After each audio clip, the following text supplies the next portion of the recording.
I'm super excited to be joined with my co-host, Justin Neely. What's up, Justin? What's up? Seems like everybody these days has some type of side hustle. This is the side hustle economy, right? Wait, what's your side hustle? I just hustle. Fair, same. Oh my gosh, we were doing the same thing. So what's kind of the big challenge that someone reaches, like, yeah, I want to turn this into a side hustle? What's one of the first things that halts them from getting there? I think the biggest thing is figuring out what their side hustle is going to be about, because we have a lot of different things we do. Some people like to just eat pizza all day. Some people like, yep. What was your Twitter handle again? At Emma Wants Pizza. I look forward to your follow. First step is drilling down, what do I actually want to be known for and what do I actually want to do? When I think of something I'm passionate about, I just want to give it all of my time. I don't want it to be a side hustle. I want to give it 110%. So how do you balance that? Right. I think the biggest thing is to start small, right? We can't just go full force on it. Some of us can't afford to take that full leap and just become a full-fledged entrepreneur. That's why we had that side hustle. It's that great source of income to basically test the waters and figure things out before we can make that leap and see if it's a viable option. Totally. So we got bills, right?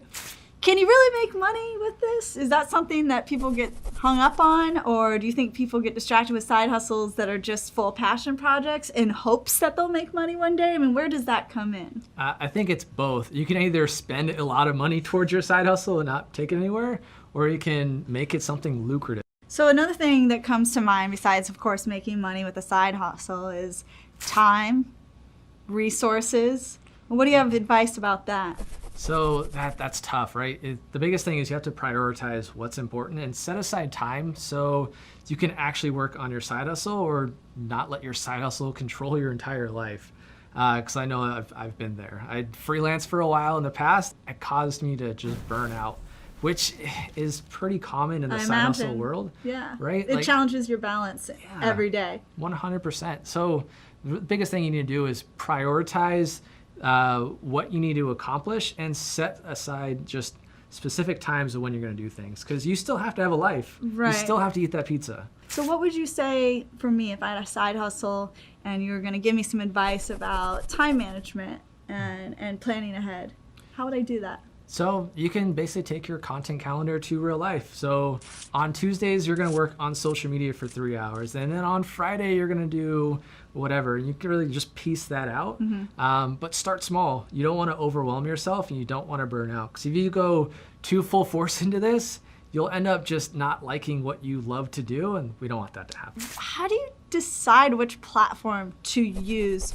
First and foremost, you have to have a website. That's basically the first place that people are going to go to make sure that you're legitimate. And then 2, go to social, make sure you're out there promoting your products, telling people what you do, following people in your niche, having those conversations. And I would still do a little bit of in-person, in real life, right?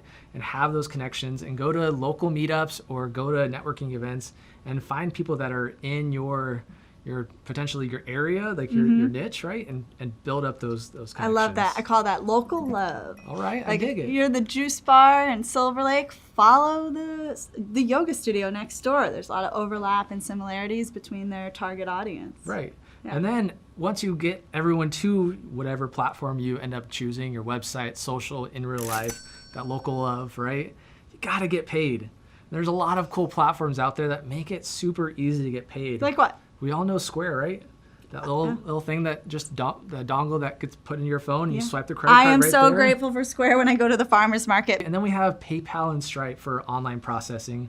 So lots of easy integrations like WordPress or just any type of like website builder that we have that you can easily set up and get paid, or Venmo. If it's a local transaction. I love Venmo. I love Venmo. The random conversations people have. Yeah. I see lots of tacos in That's how I pay my in your landlord. feed. That's how I keep my friends happy. That's splitting it. those bills. What do you do when it comes to protecting yourself and the policies that go along with that?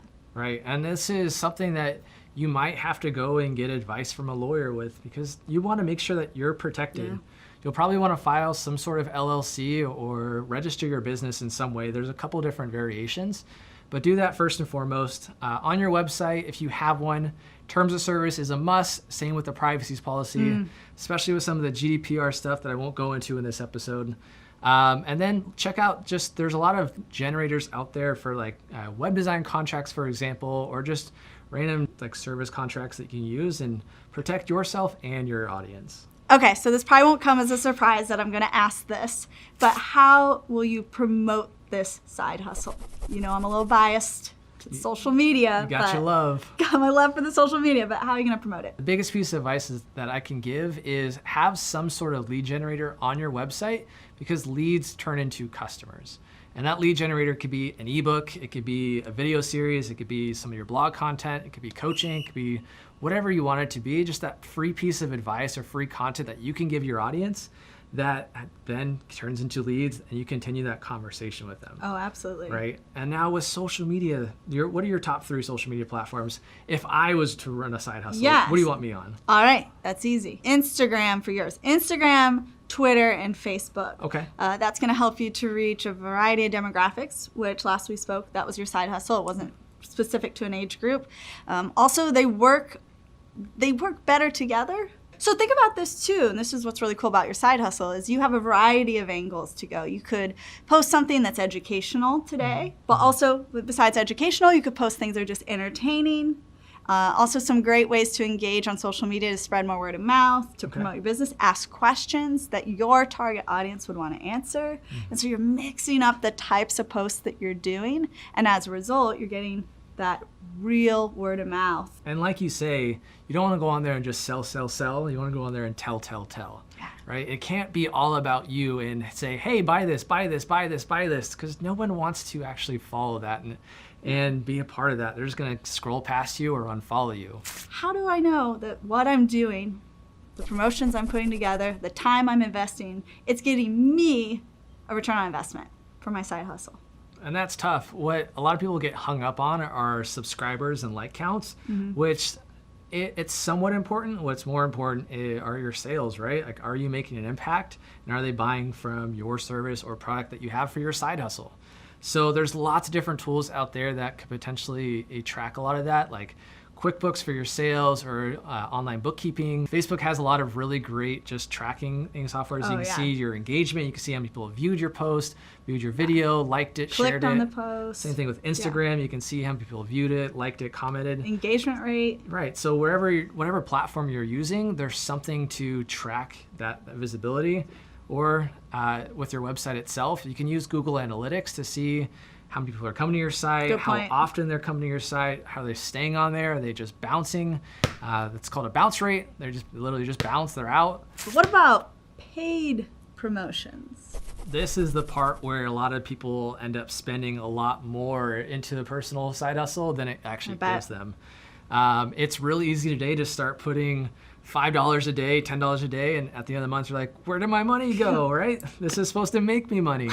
So what I would say to that is start small. Start with a couple dollars here and there and kind of figure out what's getting you the traffic, what's actually converting to sales. And once you find something that works, expand on that. There's no like one size fits all when it comes to paid advertising. What I can say, like going back to what we said earlier, is making it about how you help your audience and how you can really help them grow. All right, that's a wrap.